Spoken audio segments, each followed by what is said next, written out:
Hello there, everyone. It's great to see you all again, because it's been a while, and I'll be honest, a lot of that is on me. It warms my heart, though, to see so many of you back here today, because if the guild has sent so many of you back here, it means you have each proven yourselves well enough for further training, and I couldn't be happier to hear that. But before we get started, I do want to apologize for how long it took me to put the notes for today's class together. Mainly because I can say that at least entirely it wasn't down to my own poor planning abilities and previously made obligations that I needed to tend to. No. Spending so much time studying various herbivores for our last class together, while very insightful, it definitely led me to get a bit more comfortable in the field. Couple that with my own ignorance in just completely underestimating the creatures I was sent out to observe, so I went into this assignment much more relaxed than I had any right to be. But thankfully my senses came back to me and I was able to avoid any significant injuries.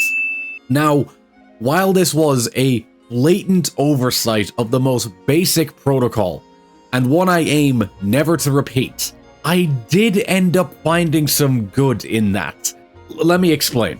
The creatures we're going to be discussing today are often as underestimated and even disregarded as many of the herbivores themselves, whether by many seasoned veterans like myself, but more often it's by overly enthusiastic recruits eager to prove themselves, often with deadly consequences.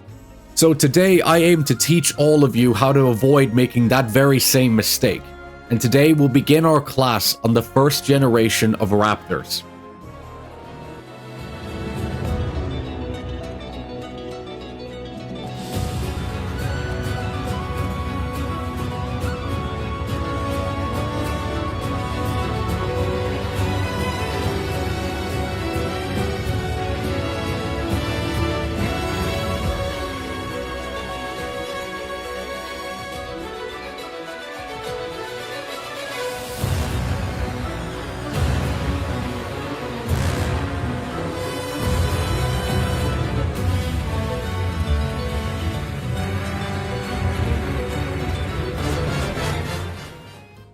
Given how long it's been, I feel like I should do a quick refresher of what we'll be covering today. Another reason for that is because I've noticed that there's a lot more of you here that are new. And first off, welcome, I'm really happy to have you here. But I must also say, there's no cheating or cutting classes here. Go catch up on what we discussed last time, and the material there will be on the test, so it's in your best interest. No, I'm serious, by the way. Go ahead, we'll wait. Great. Now that we're all on the same page, let's get back on track. For each of the monsters we're going to discuss today, we're going to cover 4 major tenets, which are as follows. Their physical characteristics, basically including any major anatomical features you need to know about them. How they behave with other monsters and even each other. Where you're most likely to find them, and if possible in some cases, why they choose to settle there in the first place. Predation and hunting. Basically how they deal with predators or how they hunt depending on the monster. And there is an additional segment that I call the Hunter's Guide. This is where I will go over any strategies that you can use to successfully track and bring down the creature at hand, such as notable weak points that you can exploit, or even general information that the other points don't really cover. So just before anything else, let's get a baseline on what exactly these creatures are before we cover them individually. Each of these creatures are classified as runner wyverns.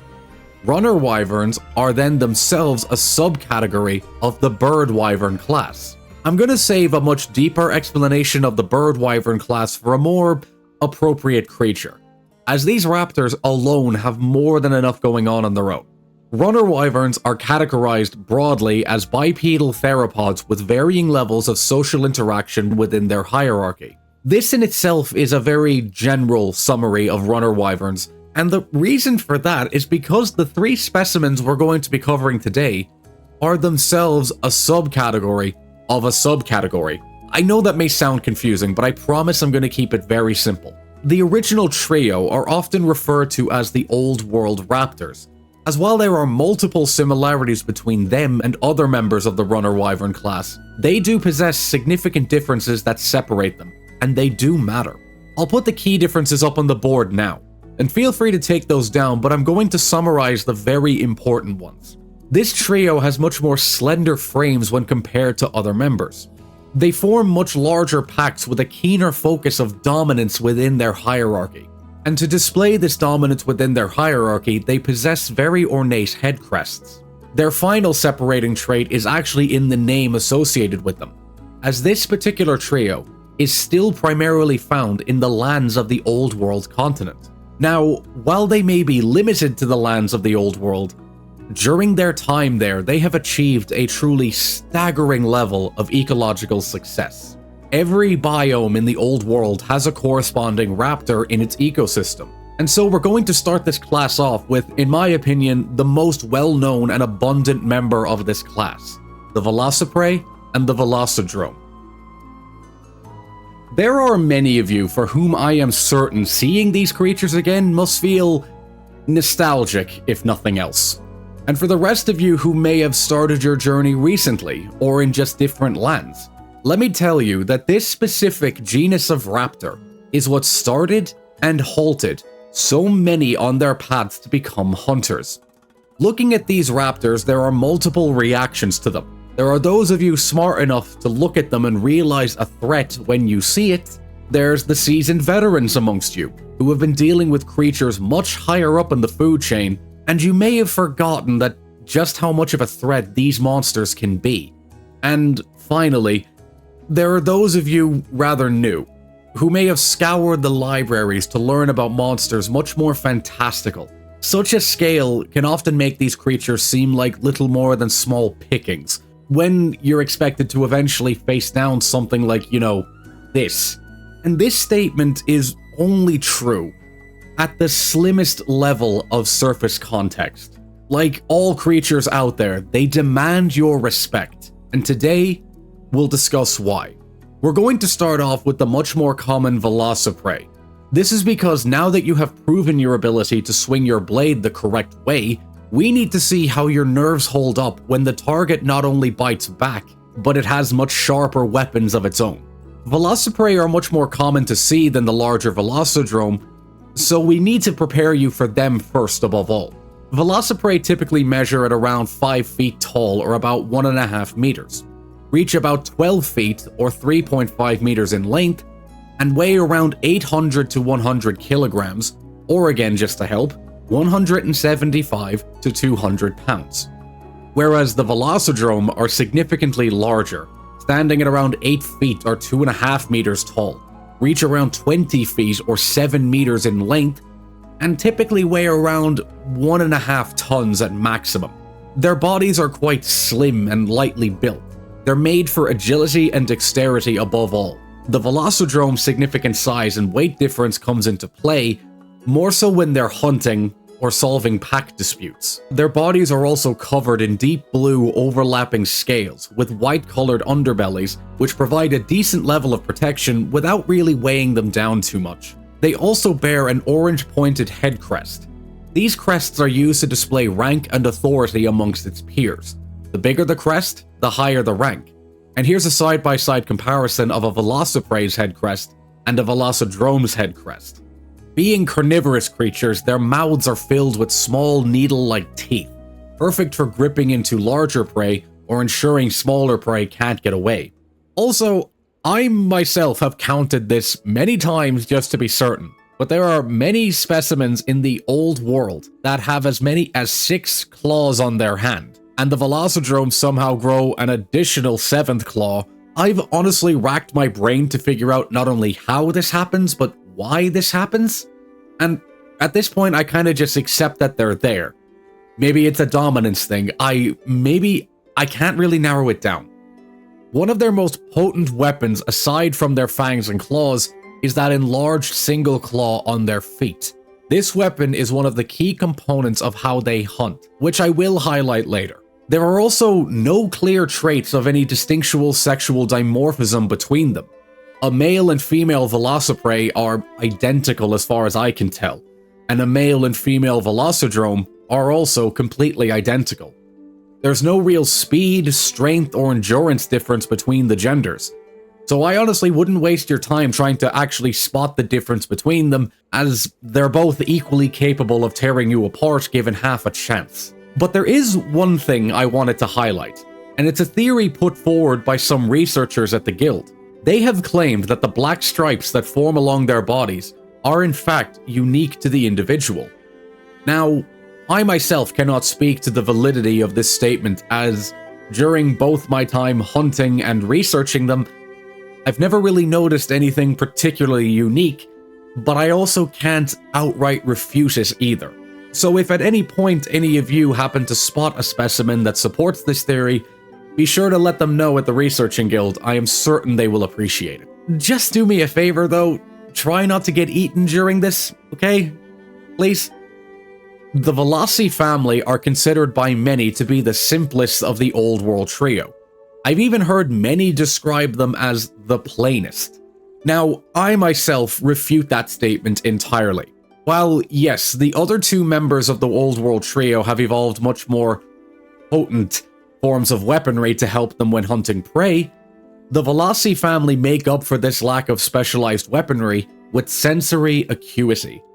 They have forward-facing eyes that give them exceptional binocular vision, excellent for spotting and stalking prey, upwards of a mile away at times. Also, their sense of smell and hearing are just as acute. All of these come together in great numbers to support the fact that anything they want to find, they will find it. Now that you know what you need to look for when tracking them, another fair statement is to know where you should be when tracking them. When it comes to choosing a home, these raptors aren't too picky at all, but they do have a preference. They prefer temperate tropical regions with plenty of undergrowth, tree coverage, and easy access to underground cave systems. Okay, that doesn't really sound not picky at all, but, you know, let's move on. Places like the Verdant Hills or the Primal Forest are perfect for them. Also, packs of Velociprey have been found isolated in the jungle island of El Gado. Notably, no Velocidromes have been spotted here, but it's still very curious how they got there. But life finds a way. They choose these kinds of settlements because it actually has everything they need as a species. Hiding in the undergrowth allows them to safely stalk their prey without being spotted, which is very crucial to their hunting strategies.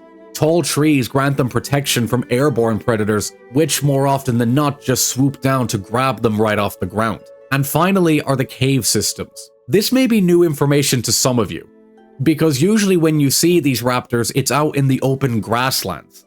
But they actually prefer to spend much of their time in caves, because that's where they actually set their nesting grounds. And one thing I can assure you is that no matter the monster, the last place you ever want to find yourself is their nesting grounds. And these raptors guard their young with a kind of zeal that would make a Rathian proud. Now, being able to call so many places home, many might wonder why we don't see them in more regions other than just the Old World. To answer that question, it requires some context on how these creatures behave. The Velociprey on an individual basis are very skittish and hyperactive creatures, ready to attack at a moment's notice, constantly running around for smaller prey that they can kill on their own. Their prey drive is one of the highest I have seen, with some notable exceptions. For any of you who may not know what that is, I'll explain. A prey drive is a predator's instinctive inclination to find, pursue, and hunt their prey. The drive within these animals is so strong that even when faced with something they have no chance of bringing down, like a Yonkutku or a Hypnocatrice for example, once they smell blood, they're not backing down. This drive makes them very dangerous to anything that they can successfully bring down on their own, and granted a very loud but irritating annoyance to what they can't. I mean, in theory, yes, enough of them could bring down just about anything, but I know of very few creatures that will continue an attack after seeing so many of their companions get smashed, broken, and killed by much larger wyverns. And funny enough, this is exactly why Velocidromes aren't that common, simply because most of them don't really live long enough to become one. Such a drive to kill would leave many to believe that their packs are also a hair trigger pull away from complete chaos if they're just not like that already. And surprisingly, no. These creatures have quite a sense of community to them. This is also especially highlighted when it comes to raising and caring for their young. I mentioned earlier that they prefer to make their nesting sites in cave systems. This is already a solid line of defense for their young. But many reports also highlight that when they hunt, a certain number of them stays to tend to the hatchlings. They will often even rotate these times of hunting and babysitting to ensure that a strong bond is built between them as a community. These young hatchlings also grow quite rapidly. This ensures that the pack always has a healthy population, and that is especially helpful given how frequent it is for them to meet an early demise. But regardless of the pack, there is one universal truth, and that is that the Velocidrome calls the shots. A Velocidrome's leadership isn't entirely based on reverence or loyalty from its cohorts, but instead it's one of dominance and might. They rally behind one Velocidrome for its power and ability to secure prey when hunting, or even solving pack disputes. Cases of another Velocidrome being in the same pack are incredibly rare, as oftentimes it's often bullied or chased out by the other who just got bigger first. Raptors of any family tend to really cooperate with members of their own pack, but this tolerance is kept strictly for its own pack. When rivals encroach on another's territory, these disputes are often messy. Initially, the Velociprey will attack each other, targeting one and viciously jumping it with numbers. This usually isn't enough to deter them, so the dromes have to get involved. These fights are vicious to watch. A flurry of claws, teeth, and blood will decide a final victor in the end. But whoever is left standing either claims the rival's pack to further bolster his own, or simply kills them off to reduce the competition in the area. Now, to answer the point I ended the last segment with, it's exactly this level of hostility that has prevented them from expanding as wide as it is believed that they could. Places like Mindguard or Moga Island are firmly under the control of the Jaggy family of raptors. Given how similar their preference of territory is, it led to multiple encounters between them, and both sides kinda just learned to stay where they found success and preferred to avoid each other. Now let me state this right now. This is just a theory put forward by many researchers long before my time. Maybe they witnessed events that I don't have access to. So in today's context, I can neither confirm nor deny this, but I did want to include it simply because it's insightful information. I didn't mention this in the previous segment because it's much more relevant now. The Velociprey nor the Velocidrome are in any way solitary animals. These creatures have pack mentality ingrained into them. If you see one, I can guarantee you that there are a dozen more that you can't see. But rest assured, they can see you. And that is exactly how they hunt. Neither of these two are particularly picky eaters by any means, because largely they don't really need to be. Anything that's just a little slower, maybe a little weaker, or just alone at the wrong moment can quickly find itself in their sights. But to keep it simple again, their most common targets are herbivores like the Aptonoth. I said in the last class that the Aptonoth are big enough to feed an entire pack and can be brought down with not a lot of risk. And any creature like that couldn't be more perfect for these raptors. They will also go after much smaller targets like moss swine and kelby, but that is much less common when you see the bounty an Aptonoth produces. Now, depending on the target's size, certain element of their strategies changes, but not by much.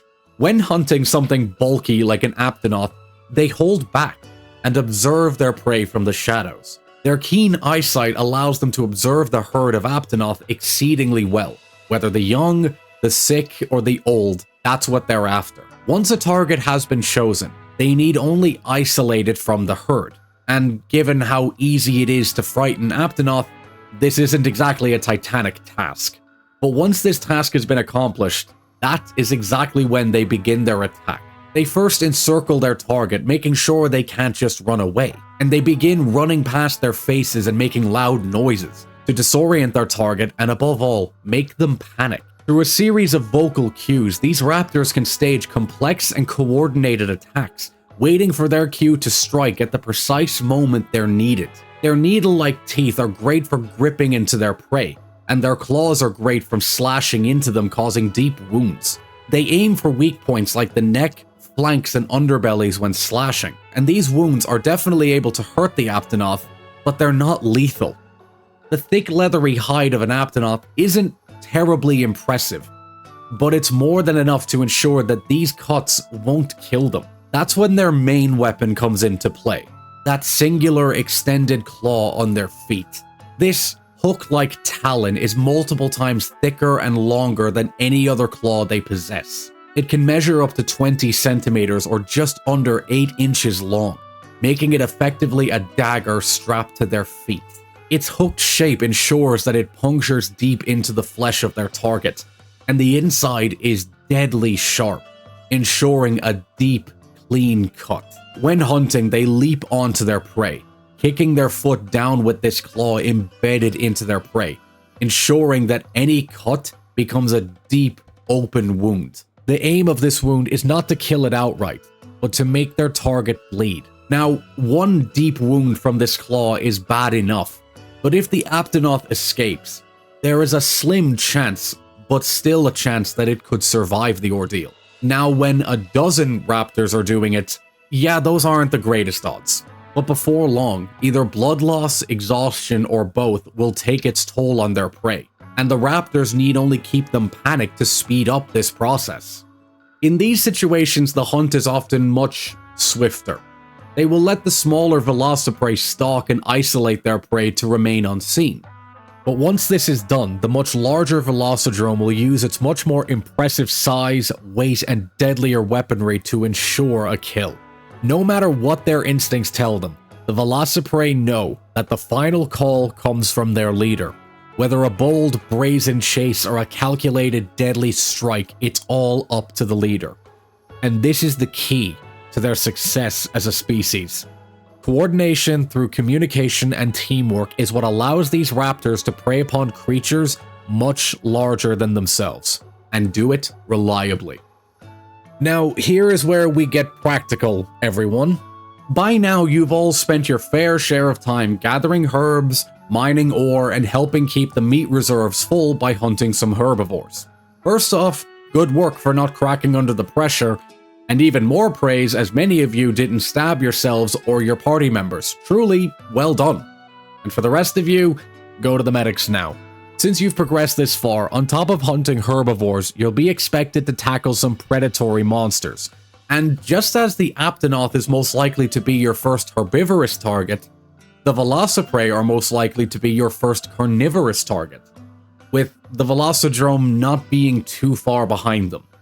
Now, I am certain that there are those of you here whose ears have just perked up thinking, finally, a real monster. And then there are those of you that have turned just a little paler at the thought of facing down some of these creatures. And let me assure you, both reactions are very fair. These two may not be the beasts spoken of by the bards in our taverns and canteens, but make no mistake, they will test you much more than you expect. I care not to recount the number of rookie hunters who have met their end by these blue devils, and I will make sure not to count any of you amongst them. So here's what you need to know. Your first quest involving these creatures will be chosen with great care by guild field surveyors. Once they find a Velociprey scouting party, they will issue the job. A scouting party makes a good first-time target, as while there may be a few of them, the most important aspect is that they are away from the pack and the Velocidrome. Once you're out there in the field and all prepared, the best thing you can do is to track them by sound. They bark and cry out to communicate with each other in foreign territories. You're more than likely to find one in a small area, but don't get cocky thinking it's an easy mark, because if you can see one of them, the rest are definitely nearby. But in these cases, a single Velociprey is manageable if you can catch it off guard.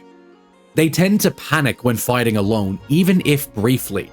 A quick strike or well-aimed shot to any major vital areas such as here and here can quickly dispatch one of them.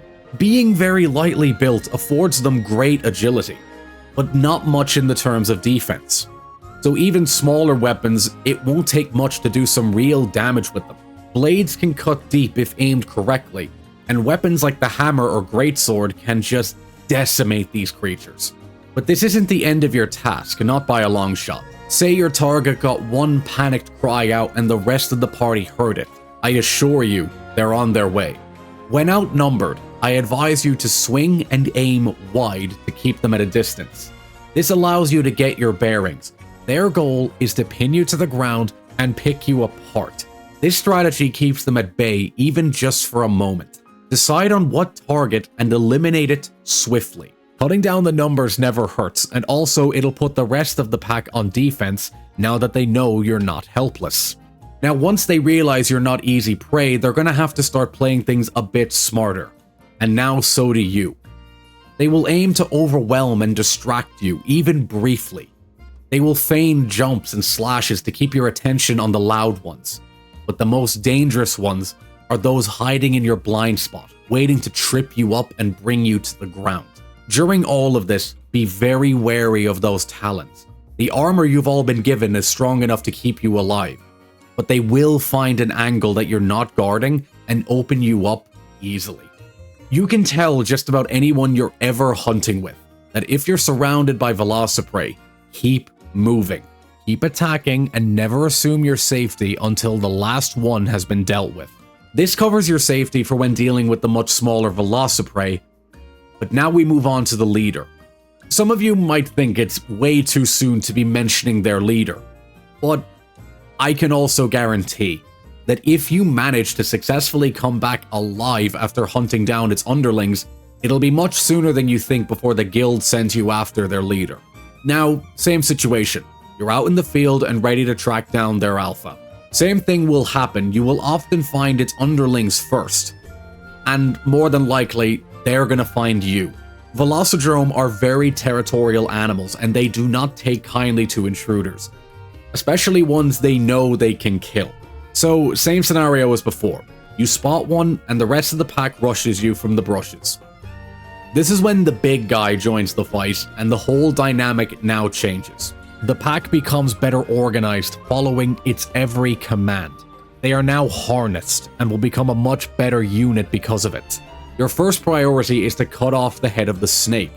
The Velocidrome is faster, stronger, and far more intelligent than anything you've dealt with up to now. Now, despite their size and massive weight, these creatures can jump exceptionally high and frighteningly far. And believe me, the last place you want to be is where they land. Using their claws and teeth can easily get through your armor, so either keep moving or keep your shield up. Their weak spots are very similar to their underlings and can be exploited in much the same way. Granted, they are much tougher than the Velociprey and don't fall as quickly, so you need a much more tactical approach here.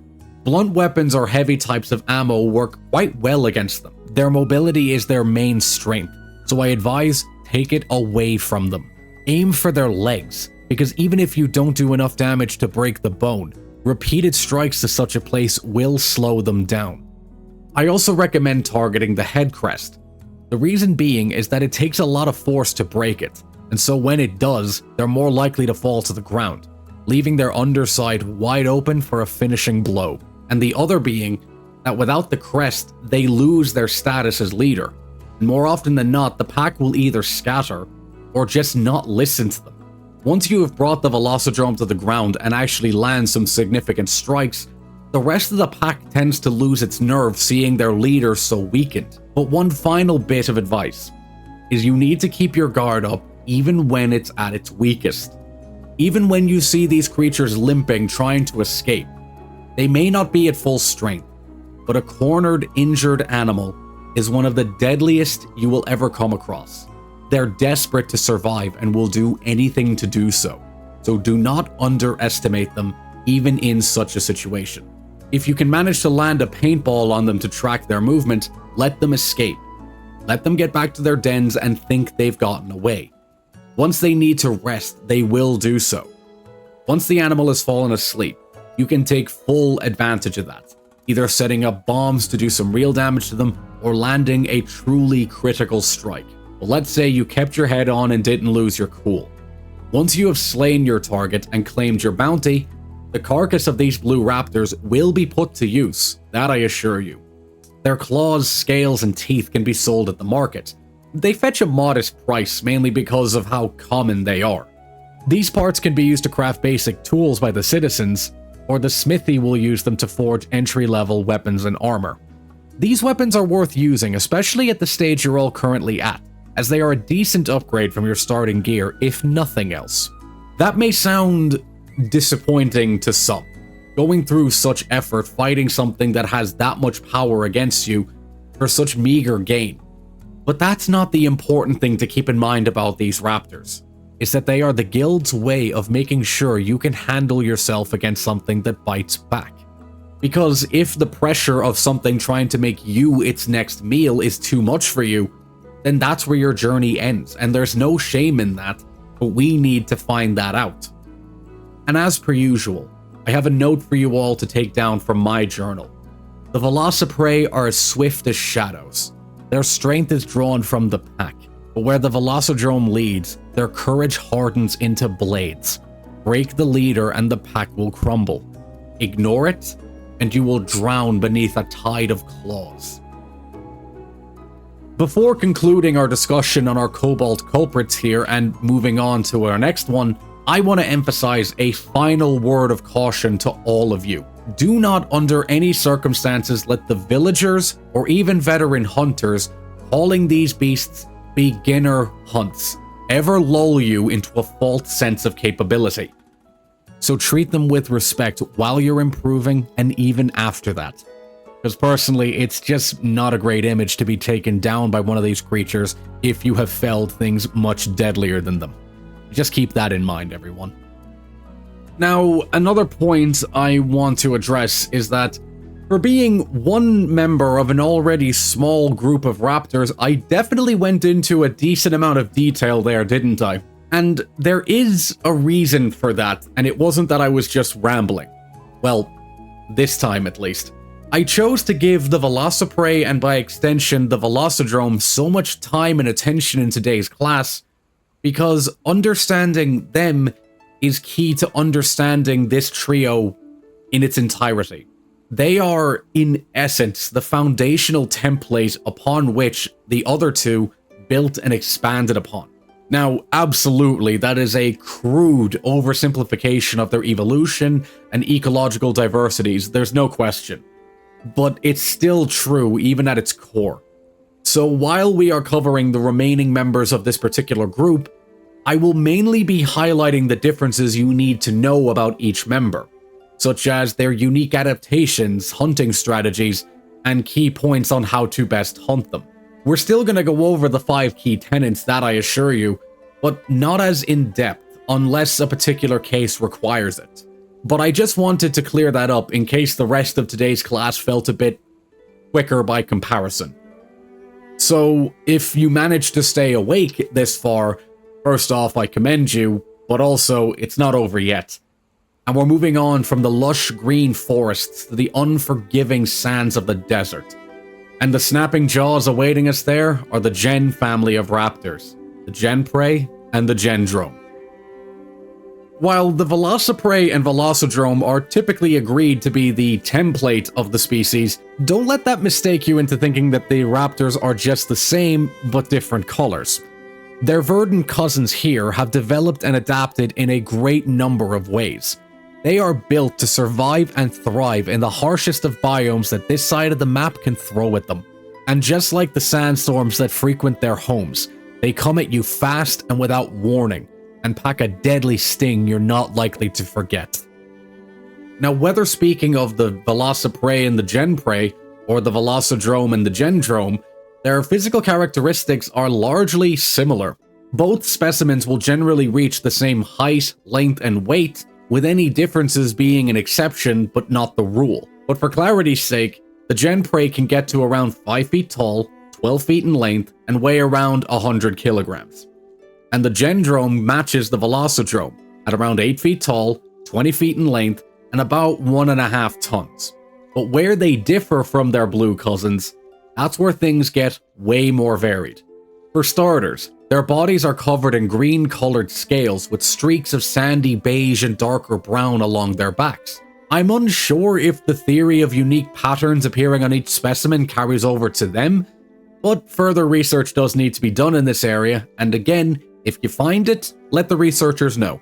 The changes observed between them as a species are not just an aesthetic change though, so now we're going to get into the crucial parts about them. Besides their verdant complexion, the quickest way to identify these raptors are those extended fangs. These fangs grow with age, making those of a Gendrome notably longer than any the Genprey possess. I'd say it's a great indication of age amongst them, but just like the Veloci, you're either the big one leading the pack or the small one taking its orders, so it never really becomes a factor of age between them.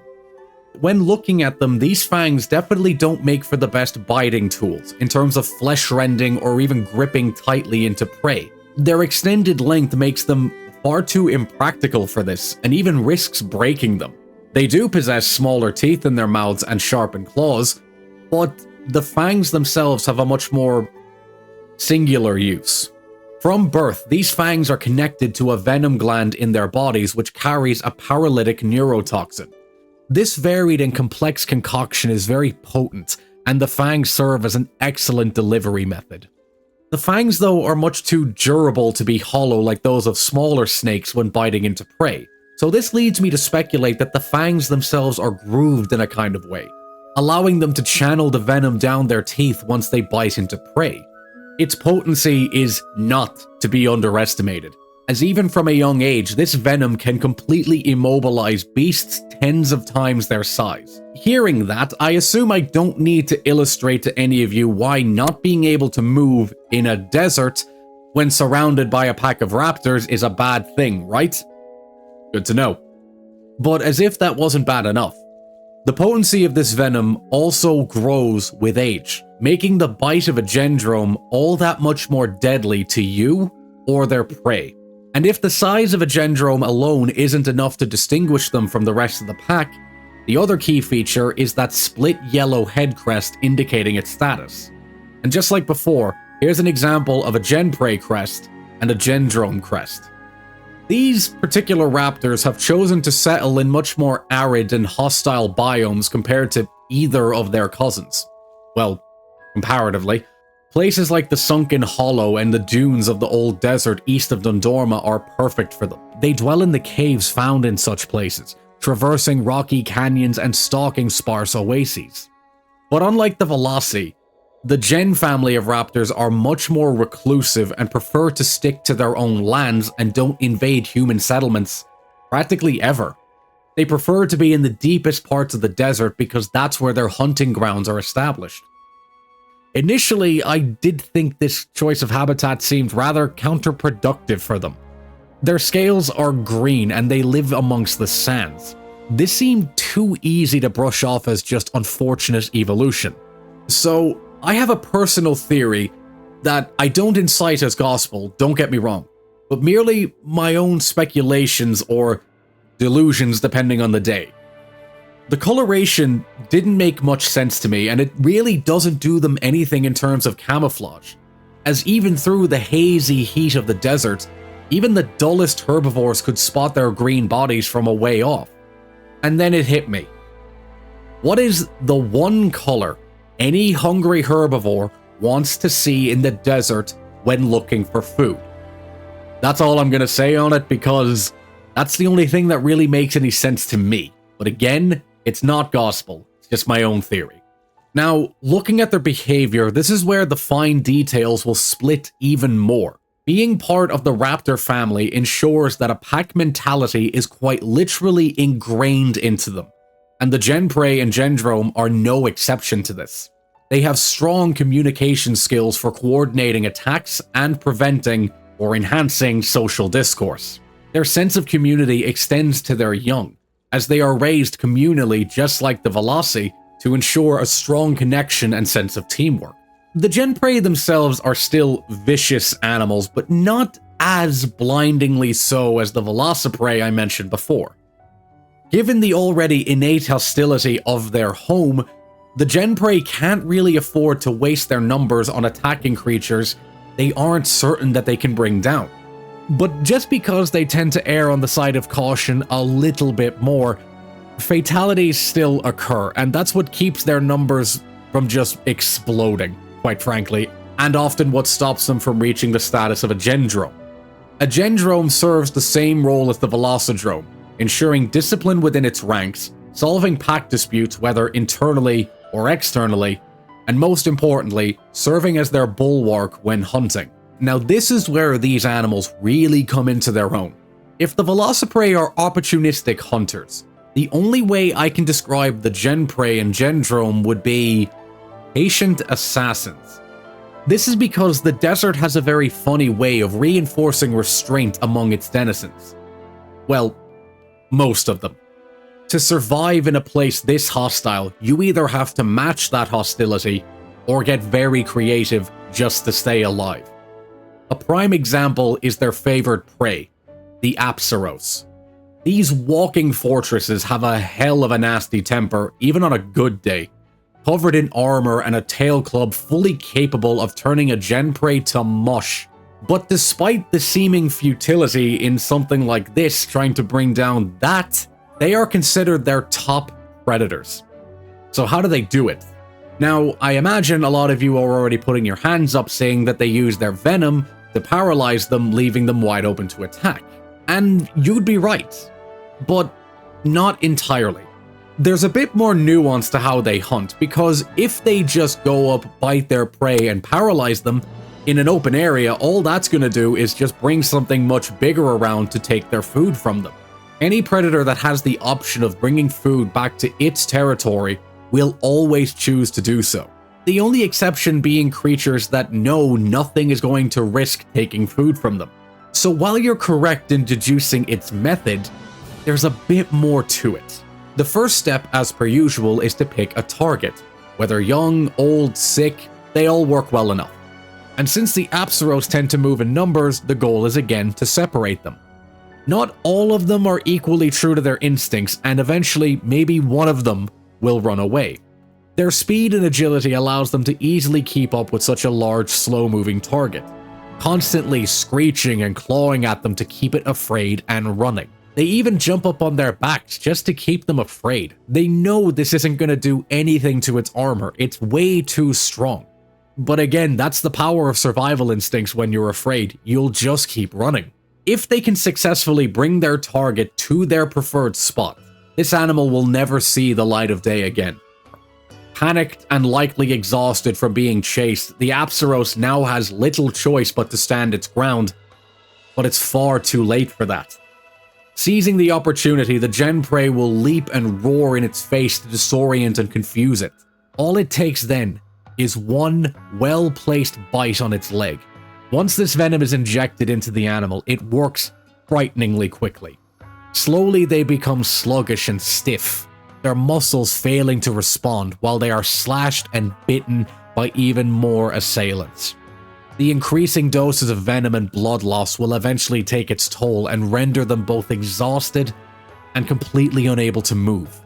And quite frankly, there's no better target to prey upon. They do possess capable claws on their hands and feet, but they're more used for cutting their prey when it's deeply incapacitated. Once immobilized enough, they will begin clawing into their soft underside. The goal is to get at their soft organs underneath, packed with nutrients. There is a reason why you should be glad these creatures tend to stick to their own parts of the desert and leave our settlements alone. Under the guidance of a capable gendrome, though, this process only becomes smoother and more structured. The size of a gendrome affording the pack certain liberties, such as being able to hunt more direct or quickly narrow down their target when hunting. To become a gendrome in such a place takes time, owning the experiences of the past and just a little bit of luck. Making it this far in life, they know exactly what to look for and how to take them down. And as I mentioned before, The potency of their venom only increases with age, making a Gendrome a key asset to the pack. Thinking back for just a moment, I just realized I may have painted these creatures to be much more advanced than what they truthfully are. Yes, they do possess more restraint than the other raptors, but it's not a lot more. It's just more when you notice how small those differences are. Living in the desert forces them to be a bit more careful than their cousins, but that doesn't mean they won't seize an easy opportunity should it cross their way. A lone hunter making their way through their turf is just as much fair game as it is to any predator. The other weakness that they all share is that as soon as they smell blood, reason and strategy can very quickly go out the window if a less than capable Gendrome is leading the pack. And it's exactly because of this and how often that tends to occur is exactly why the guild isn't afraid of these raptors overtaking the desert through sheer numbers. Kind of something I just wanted to address because I did realize I painted these guys to be much more advanced than they really are. Being sent after these monsters early in your journey can often be a matter as simply as where you're stationed. And so, when looking for quests on that board, I recommend looking for ones targeting their blue cousins first. As I said earlier, understanding the Veloci is key to understanding this species as a whole. And personally, I believe they're just better for honing your fundamentals first. But if all that fails and you just can't find quests involving any Veloci, here's what you need to know about the Gen. Just like before, the first job you will be assigned is to take out their scouting parties. Now, when tracking them, you need to be exceptionally more cautious. Without the cover of trees and other foliage, some have been fooled into thinking that you can spot them way ahead of time. Do not make this mistake. They know these sands better than you ever will. So when in the open, you're more likely to hear them before seeing them. And this window is brief. You'll hear the sounds of their feet passing and scattering the sand as they rush towards you, aiming to bite quickly and let the venom do the work. If you're lucky and it either happens to catch your armor or a quick flesh wound, stay calm. Now yes, significantly easier said than done, but remember, the faster your blood flows, the faster the venom moves through your system. Nullberries, if taken fast enough, can completely counteract this venom and allow you to continue, but you're not out of the woods just yet. If you manage to make it this far and they have begun to encircle you, here's what you need to do next. Now, as to be expected, you're never just dealing with one of them. Scouting parties can still number as many as 4 or even 5. If alone, you're at a steep disadvantage from the word go. Their aim is to close the gap and bite quickly. They're impatient without a Gendrome's leadership, so these attempts will be frequent. So I personally recommend spread shot for your ranged weapons and wide swinging attacks to keep them at bay for just a moment. But you need to act fast on both the offensive and the defensive. Choose a single target and take them out quickly. But if one of their companions lands a bite, quickly create some distance and nullify it. Standing still in this case is a death sentence, as they will find a way even past the strongest shield, eventually. Just like their cousins though, they're not built for any level of durability. They are swift, yes, but a well-placed attack can do major damage to them. Heavy weapons can destroy them, and bladed weapons will cripple them with ease if you aim for places like here and here.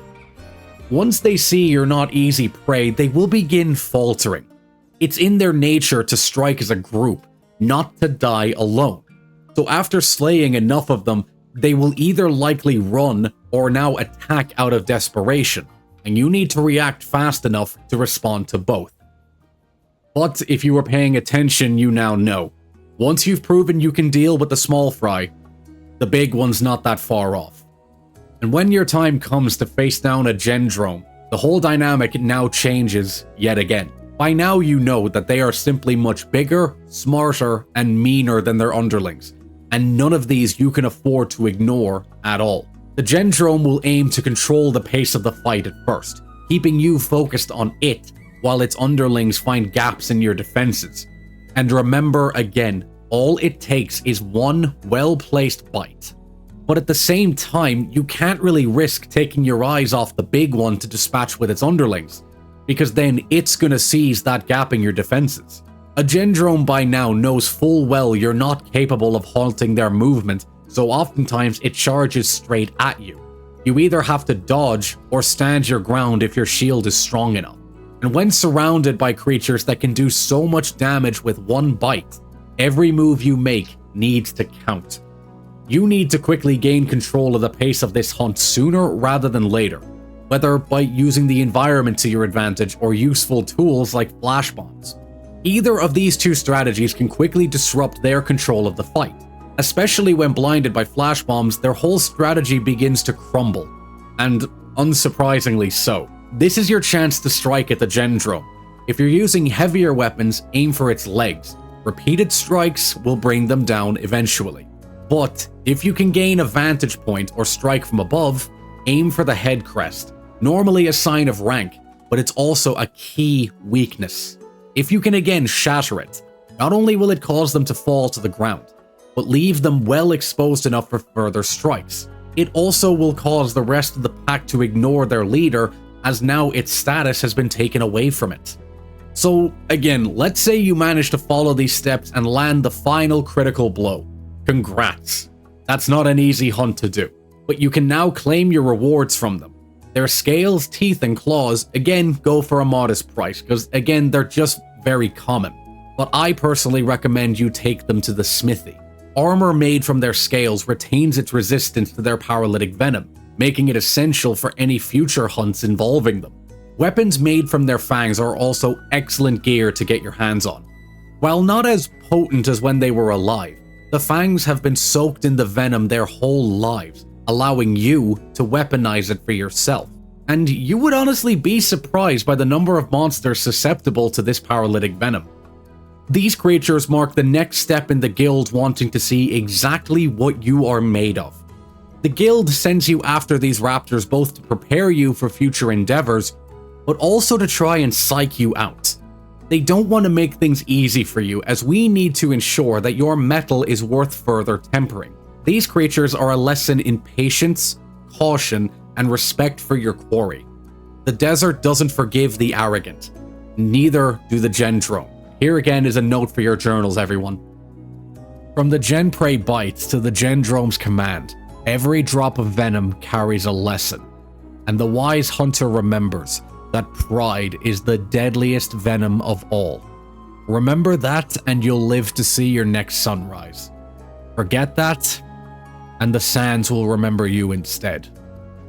I wish I could say that things are gonna get a little brighter from here on, everyone, but we have one left, and these creatures are ones that even I prefer to keep at arm's length. The red alpha raptors, Ioprey and Iodrome. I imagine that stating I prefer to keep these animals at arm's length is quite redundant, because even monsters that are generally considered harmless can be dangerous to you, simply by the virtue that there are more dangerous animals that prey upon them, potentially putting you in the crossfire. But it's not just that. These raptors up the ante in a number of ways. The Ioprey and the Iodrome are also as unique in just as many ways, not just what might seem obvious at a glance. So let's dive in. Just like before, the physical dimensions between the prey and drome of this family of raptors are pretty much the same. Ioprey stands at around 5 feet tall, reaches around 12 feet in length, and weighs around 80 to 100 kilograms, or about 175 to 200 pounds. The Iodrome again match their blue and green counterparts, about 8 feet tall, 20 feet in length, and around 1 to 1.5 tons. The most striking difference between them and most other raptors is that they have little to no scales on their bodies. And what few they do possess seem to just be vestigial at best. Instead, they are covered in a slick, rubbery hide, similar to smaller amphibians. Its bright red coloring with streaks of black strewn across their bodies tell a universal warning to both monsters and us alike. I'll reveal what that is in a moment. Their crescent curved mouths are filled with surprisingly little teeth when compared to their brethren. They do possess some small needle-like teeth like the rest, but there's barely a handful of them in their mouths, even when they reach adulthood. And the reason they don't need as many teeth is right there. In their necks is a gland or sac, as many researchers call it, filled with a truly horrendous venom. This organ will constantly create and blend the necessary proteins and enzymes that, when blended together, create one of the most hyper-specialized venoms out there. This venom is one of the deadliest we have on record, and I'm not kidding. And just like their green cousins, its potency only gets stronger as they age. Meaning the bigger they are, the worse your time is going to be, and pound for pound, this particular blend of proteins is just blatant insanity. Some of you might be jumping ahead a bit, thinking, oh, that's easy, just avoid getting bitten, keep your shield up, and upgrade your armor, and you're good, right? Wrong. And raise your hand next time, please. No. It can never be that simple. You see, because of their lack of scales, their rubbery hide is surprisingly tough and stretchy in other parts. Relevance? Getting there. Because of the freedom of movement, this venom sac can literally swell when filled with enough venom, seeming quite bulbous in the base of their throats. When filled enough, they will flex this muscle tightly and spit the venom out of their mouths at a range of 20 feet. Of course, it can never be that simple, huh? I'll delve further into the effects of this venom in the predation segment, but a final point I want to highlight is the stark difference in their head crests. The Iodrome possesses one of the most ornate head crests in this group of raptors, and again, I'm going to put a visual comparison up between the Ioprey and the Iodrome up now. So the Veloci chose to settle in lush jungles with open grasslands, and the Gen picked the Sea of Sands to call home. The Ioprey's choice of habitat ranges from two sets of very unwelcoming extremes. You'll find them settling in various swamps and other such marshlands alike, but you'll also find them equally at home in areas with active volcanic activity, such as when lava streams make their way to the sunken hollow. They also frequent underground cave systems or tunnels dug by mining expeditions. To do so, their eyes are exceptionally sharp and adapted for life in the dark. Some say they even glow a haunting yellow when light is shone upon them, a sight I'd rather not see again. Their skin is surprisingly resistant to the heat of such places, and in the swamps it works even better for them. Due to how their skin is structured, they are able to filter out any harmful bacteria that dwell and fester in such stagnant waters, and also possesses incredible resistance to sudden changes in temperature. Also, a heads up, they will also make a fleeting appearance in the Everwood. They don't settle there, but they can be found on occasion. My guess it's part of some kind of migration route. I'm sure it won't come as an ironic surprise that a monster that specializes in toxic, potent weaponry also carries that same energy into their social networks. Okay, that was a stretch, I will say. I'm saying they're toxic, both literally and in their behaviors. But look, I'll stop now. Unlike their counterparts who exhibit a strong sense of community amongst them, the Ioprey are notably more hostile in a way. Yes, they do still lay their eggs in clutches and nest in the same area to ensure one group stays to guard the eggs while the other hunts for food. It sounds pretty standard so far, but many reports note that in cases where the Iodrome is either slain or chased away by another Iodrome, those left behind fall into chaos. Normally they will assimilate into the opposing Iodrome's pack for safety, any that don't will turn viciously on each other. Their sense of camaraderie lasts only as long as their leader does, and even the Iodrome itself is noted to be particularly vicious when dealing with its underlings.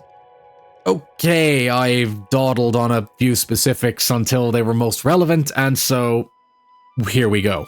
A notable distinction witnessed by many is that unlike their cousins, pack of Ioprey are far less, let's say, independent.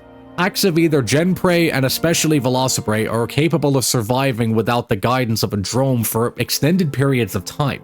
They'll also even just target much smaller prey with greater success. It makes their lives easier to have a drome leading the pack, but they can manage even if briefly. But Prey don't do anything without their Iodrome say so. The main reason for this is also their greatest weapon. The venom made by the poison sac in their throats is deadly, yes, but it takes time to make. And without this weapon, they can't hunt anywhere near as effectively. Their claws are nothing to boast about. They even lack the signature hooked claw on their feet. And while their rubbery hide can withstand a surprising amount of damage, any hit with some real substance to it will flatline them. Even the Iodrome isn't a physical powerhouse by comparison to either the Gendrome or the Velocidrome. These creatures put every effort into mastering their form of chemical warfare and left precious little energy for literally anything else. So the Iodrome holds so much sway over every move they make that the hunt does not begin until all members are sufficiently loaded, let's say. When that moment does come, however, their method is as effective as it is brutal. Herbivores like the Slagtoth are common targets for them. Much like the Aptonoth, they are slow, come into their territories, and there's a lot of them walking around. They follow the standard approach initially. Find a straggler, isolate it, and keep it panicking. The Prey are the ones to initially lead this effort. They will screech and claw at their prey. These attacks are surface level at best and are only really made to draw blood. Once they do enough damage in this way, things take a much nastier turn. They begin to spit their venom at their target. When shot from their mouth, this venom is thick and costly enough to sizzle flesh when it makes contact. With the wounds left on its body, this only amplifies the pain as the venom seeps into their prey. If left untreated, it rots its way to the bone. But it's never really left long enough for that to happen, because once this is accomplished, the Iodrome joins the fray. Up to this point, the Iodrome will hold back, waiting for their target to be slowed down enough by both exhaustion and blood loss, until there is zero chance of them missing their mark. Then without warning, they close the gap and let loose a jet of venom at their target. The venom of an Iodrome is thicker and far deadlier than anything the Prey can make. Their main target for such a concoction is their prey's face, eyes, and mouth. Once it lands, it begins to eat away into any soft tissue that it can, blinding, choking, and dissolving the flesh as it seeps deeper and deeper in.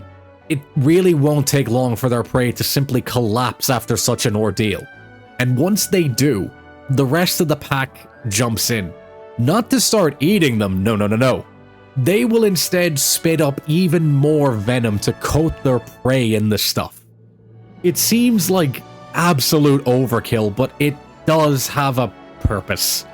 Other than being proof that over-seasoning your food can be a bad thing, the first is just to make sure that their prey stays down. Gruesome, but understandable. The second, well, these raptors are completely immune to the effects of their own venom, which I imagine doesn't come as a surprise to most of you, but here's one thing I know that will. They can consume it. When they feed on a carcass soaked in their own venom, it is then a vast oversimplification of anatomy recycled into themselves, making even their skin deathly poisonous to the touch. The number of reports of inexperienced field operatives having been killed by an already dead Prey just because they were careless about handling it would shock you. It's potent enough to make wyverns like the Rathalos and Tigrex think twice before scavenging their prey or even eating them. And would you believe me if I told you that that is considered getting off easy when being hunted by these animals? No, you wouldn't? Well, okay, here we go. What I just spoke about is their most commonly used tactic, but oftentimes, just like their cousins, they can lack patience or any real control of themselves once the hunt really begins. But in some cases, they have another approach. The Iodrome need only land a singular bite upon their prey, sometimes even Prey. And again, you heard me, one bite. See, they make the venom in their throats, and that needs to be spat out to be deadly on its own. But when their favorite seasoning is this very venom, it has had a horrendous side effect. Chunks of flesh packed with the substance is caked into their mouths and teeth, rotting and allowing it over time to fester horribly. So in some cases, they need only land one bite, on the leg for example, and then they just let their prey escape. Being bitten by a mouth filled with such horrendous bacteria and poison, it won't take long for the wound to become infected. The flesh will begin to blacken initially, and various blood, pus, and poison burns from the wound constantly. Every ounce of strength the animal has is slowly sapped away. All the while, the ioprey and the iodrome are never far away. During this window, other predators won't approach their target. They can smell the corruption rotting them from the inside out and so stay clear. It becomes only a matter of time until they collapse. Drained and exhausted, they can't fight back at all. Its last sight is a group of these crimson devils making their way over to them and begin carving them up and feasting. Now, you will all need to forgive me a moment, as this next part of my notes both impresses me but deeply irritates me just as much. Now, I would forgive anyone for assuming that a monster with a weapon like this must surely only have it if they need it, right? Surely such a weapon only comes from ecological necessity. Maybe their prey is heavily resistant to conventional kinds of venom, or maybe they need to ward off terrifying apex predators. No, not at all.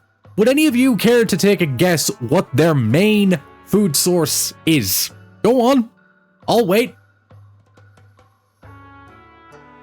Wrong.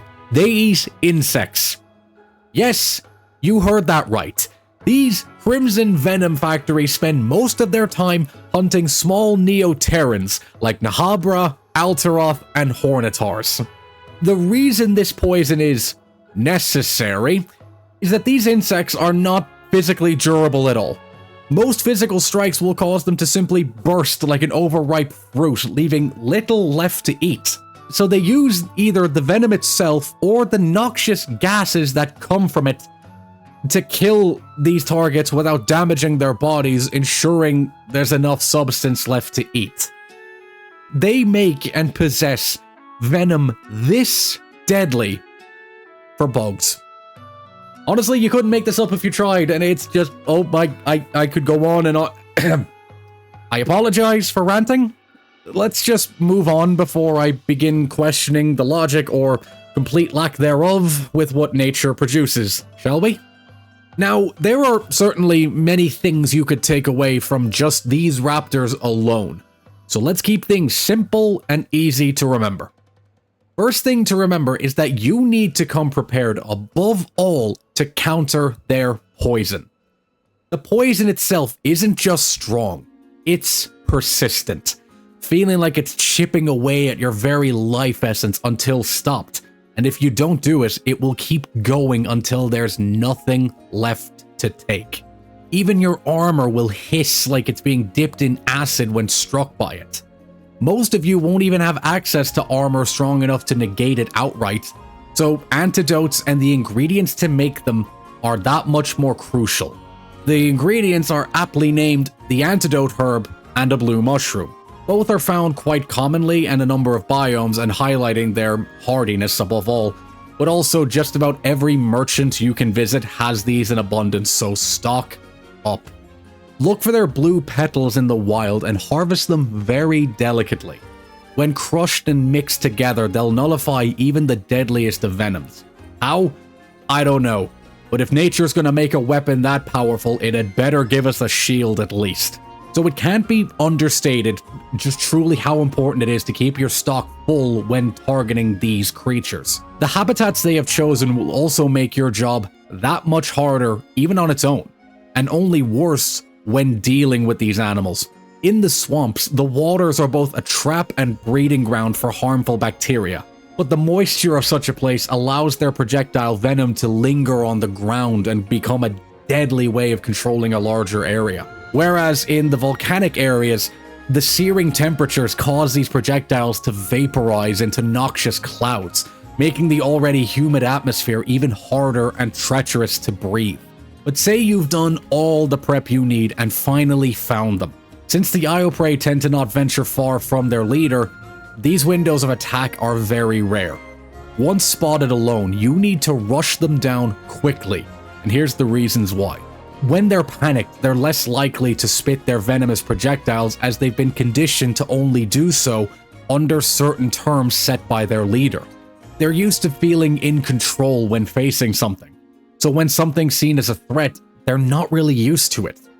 Their rubbery hide is durable enough to keep them alive for a while, but it has weak points. Use blades or ranged weapons to accurately slice into the flanks, its neck, or target other vital organs for a quick, decisive kill. Blunt weapons need less precision. Broad strikes to their sides and directly to the head will do more than enough damage to dispatch them. Once one falls, the rest will often panic, making them frantic and much more open to attack.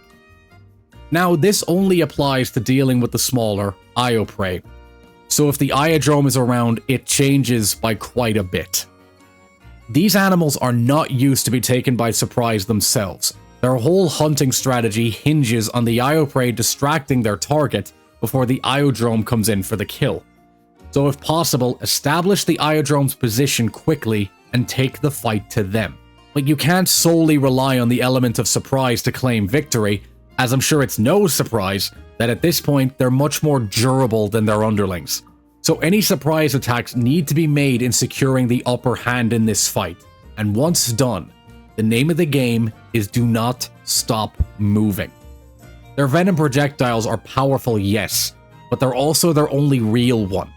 They can't afford to waste any amount of venom on an attack they think might miss.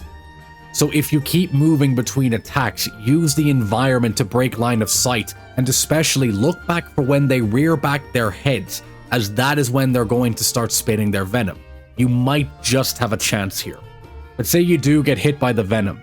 Again, the most important thing is make the antidote or drink it quickly, because again, this venom is not just strong, it is persistent. So how you choose to gain yourself the time to do so, whether by running or setting down a trap, make the most of the time. When fighting them, there are a few approaches that can work for you. Melee weapons are best focused on their legs and other such weak points like the throat and underbelly. Ranged weapons should try though to gain a vantage point. This keeps them away from the pools of venom that will inevitably be scattered across the area. If you're confident, I'd say go for the head crest. Again, it's risky, but doing so brings them that much closer to the ground and making them a much easier target. But whether by skill, luck, or both, if you're the last one standing at the end of this encounter, the next steps are crucial. The guild will often send well-trained personnel to retrieve the Iodrome's body to be brought back so you can claim your rewards. The blacksmiths are trained carefully to extract all the usable parts for crafting, whether it be weapons imbued with their toxins or armors that are just immune to it.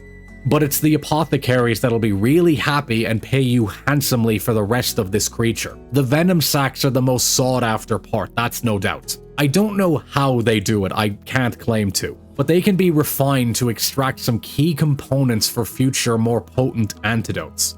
But also they can extract this venom to be used as coating agents for various weapons.